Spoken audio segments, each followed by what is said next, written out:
The rain started just as Clara and James arrived at the old house. It wasn't unexpected. The forecast had warned of a storm, but the timing was almost eerie. Thick, gray clouds churned overhead, and the wind howled like a chorus of mourners. The house, an imposing Victorian relic, sat at the end of a long, winding driveway, flanked by skeletal trees whose branches clawed at the sky. "Charming," Clara muttered, pulling her coat tighter around herself. James chuckled nervously. "Come on, it's just for one night. Besides, the listing said it's rustic, not haunted." Rustic was an understatement. The house looked like it had been forgotten by time. The paint peeled in jagged flakes, and a single broken window gaped like a missing tooth. As they stepped inside, the air was cold and stale, carrying the faint scent of mildew. The power worked, at least, and the fireplace was stocked with wood. James busied himself lighting it while Clara explored the house. It was a labyrinth of narrow hallways and creaking doors. The walls were adorned with faded wallpaper and crooked portraits of unsmiling faces. In one room, she found an old rocking chair that swayed slightly, though there was no breeze. By the time night fell, the storm was in full fury. Rain lashed against the windows, and thunder rumbled in the distance. They huddled by the fire, sipping wine and laughing at how ridiculous their situation seemed. "I bet the owners spread all those rumors about this place just to scare people away," James said. "What rumors?" Clara asked, raising an eyebrow. He hesitated. "Oh, just the usual. Strange noises, lights flickering, stuff moving on its own." Clara rolled her eyes, but her unease grew as the evening wore on. The first noise came just after midnight. It was faint at first, like the soft tapping of fingers against glass. Clara sat up in bed, straining to listen. The sound grew louder, morphing into a rhythmic knock. She nudged James awake. "Do you hear that?" He groaned. "It's probably just the wind." But Clara wasn't convinced. The knocking became more insistent, echoing through the empty halls. She wrapped a blanket around herself and tiptoed to the window. Rain streaked the glass, distorting the view outside. There was nothing there. As she turned away, a shadow flickered in the corner of her eye. It darted past the doorframe, too quick to be natural. Her breath hitched. "James," she whispered, her voice trembling. Before he could respond, a low creak reverberated through the house, followed by a heavy thud. "Okay, that wasn't the wind," he admitted, sitting up. They grabbed their phones and ventured into the hallway.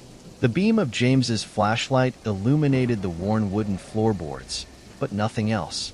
The creaks and groans of the old house seemed amplified in the darkness.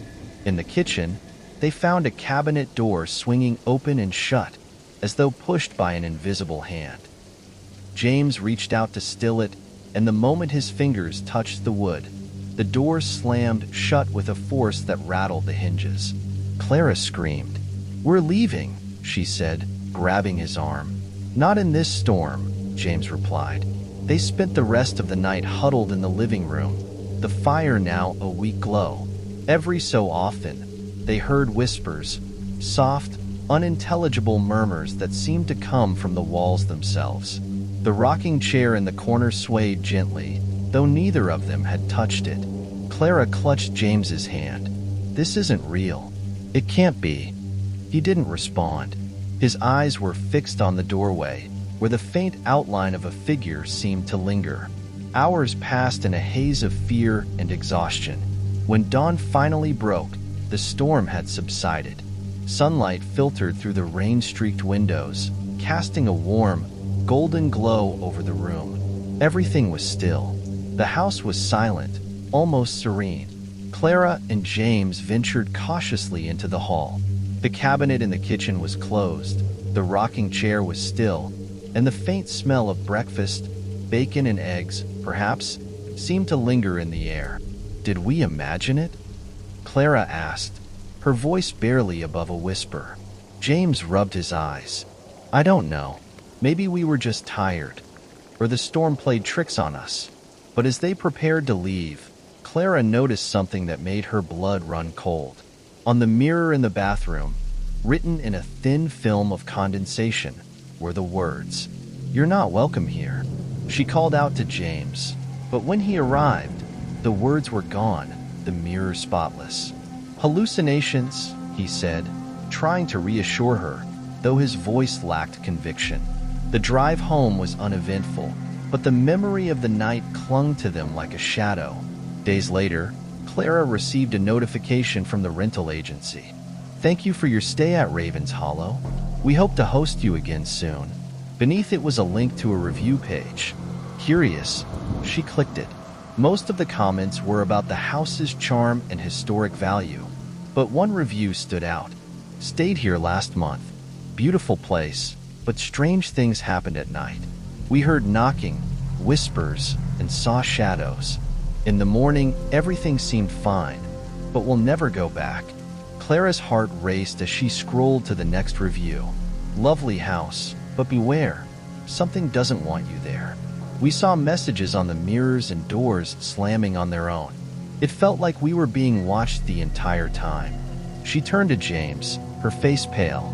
It wasn't just us. He stared at the screen, his jaw tightening. That night, Clara dreamed of the house. She stood in the hallway, the walls whispering around her.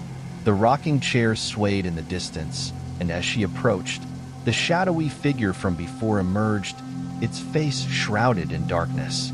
When she woke, her pillow was damp, not with tears, but with rainwater. I've always loved being alone at home. There's something peaceful about it. No one to bother me, no expectations. It's just me and the quiet. But that night, the quiet became suffocating. The day had been ordinary, and I'd spent most of it lazing on the couch, scrolling through my phone. By the time night fell, rain started tapping softly against the windows. It wasn't a storm, just a steady, rhythmic downpour. I locked the doors, double-checked the windows, and turned on a few lights to keep the house from feeling too empty. I curled up in bed with a book, the soft hum of the rain lulling me into comfort. But then, it began, the sound. It was subtle at first, a faint creak, like footsteps on old wooden floors. My house didn't have wooden floors. I sat up, listening. The sound stopped. "It's nothing," I muttered, trying to convince myself. Houses make noises, don't they? Expanding wood, settling foundations, all that stuff people say when they don't want to admit they're scared. But then it came again. Creak. Pause. Creak. It was deliberate, like someone taking slow, measured steps. My pulse quickened. "Hello?" I called out, my voice cracking. No response. I grabbed my phone and turned on the flashlight, casting a thin beam of light across my room. Everything was as it should be. My desk, the bookshelf, the cluttered dresser. Nothing was out of place. I swung my feet onto the floor and made my way toward the door, my heart hammering. The hallway was dark. I flipped the switch, and the bulb flickered weakly before settling into a dim glow. I stepped cautiously down the hall, the sound of my own breathing loud in my ears. Then I saw it. A shadow. It was at the end of the hallway, just beyond the reach of the light. It was tall and unnaturally still, like a person standing perfectly motionless. I froze, clutching my phone tighter. "Who's there?" I demanded. The shadow didn't move. I blinked, and it was gone. Just gone. A cold shiver ran down my spine as I rushed back to my room, slamming the door shut. I locked it, my fingers trembling, and pressed my back against it. "It's your imagination," I whispered to myself. But then came the knocking. It started soft, almost polite, like someone tapping gently on the front door. Knock, knock, knock. I checked the time. 12:47 a.m. Too late for visitors. The knocks grew louder, more insistent. I peered out of my bedroom window, which overlooked the front yard. The porch was empty. No one was there. And yet, the knocking continued. I crept back to the hallway, the sound of the knocking reverberating through the house. As I reached the top of the stairs, I stopped. The air felt heavier, thicker, as though the house itself was holding its breath. "Go away," I shouted, my voice echoing off the walls. The knocking stopped. For a moment, I thought it was over. I even laughed nervously, shaking my head at how ridiculous I was being. But then, from behind me, I heard it, a low, guttural whisper. "Leave." I spun around, but there was nothing there. My heart felt like it might burst out of my chest. The hallway stretched endlessly before me, the dim light casting strange shadows that seemed to writhe and twist. And then, something moved. It wasn't just a shadow this time. It was a shape, tall and dark, with edges that seemed to blur into the walls. It drifted toward me, silent and slow. I backed away, nearly tripping over my own feet. The shadow stopped, its amorphous form shifting like smoke. Then, as suddenly as it had appeared, it dissipated, leaving nothing but the empty hallway.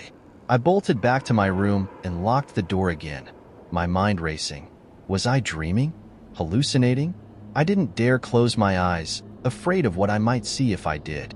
The rest of the night passed in a haze of fear and exhaustion. I stayed awake, listening to every creak and groan of the house. Around 4 a.m., the rain stopped and an eerie silence settled over everything. When the first rays of sunlight filtered through the curtains, I finally felt a sense of relief. The warmth of the sun seemed to chase away the lingering darkness. Cautiously, I left my room to inspect the house. Everything was as it should be. The hallway was empty, the front door locked, and the living room undisturbed. It was as if nothing had happened. I went outside, breathing in the crisp morning air. The yard was soaked, puddles glistening in the sunlight. That's when I saw them, footprints. They started at the front door and led into the woods at the edge of the property. Bare footprints, too large to be mine. A chill ran through me as I followed them to the tree line. They stopped abruptly, as though whoever, or whatever, had made them had simply vanished. I turned back to the house, feeling an odd mixture of fear and relief. Was it real? Had I imagined it all? I don't have an answer. Weeks have passed, and I've stayed in the house, trying to convince myself it was just a trick of the mind. But every now and then, late at night, I hear faint knocking on the door. I don't answer it anymore. And sometimes, in the corner of my eye, I catch a glimpse of a shadow that doesn't belong. It's always gone when I turn to look, but I know it's there, watching. Despite it all, I've learned to live with the uncertainty. Whatever it was, it didn't hurt me. It only wanted to remind me of something. What that is, I don't know, but I've stopped feeling alone in the house. In a strange, unsettling way, it feels like someone, or something, is keeping me company. And while that should terrify me, it doesn't. Not anymore. Thank you for sticking with us till the end. We hope you enjoyed our stories. If you have any interesting, creepy, or downright strange stories you'd like to share, we'd love to hear them. Send them to our email, and who knows? Your story might just make it into our next video. Don't forget to like, subscribe, and hit that notification bell so you never miss a tale. Until next time, stay curious and stay safe.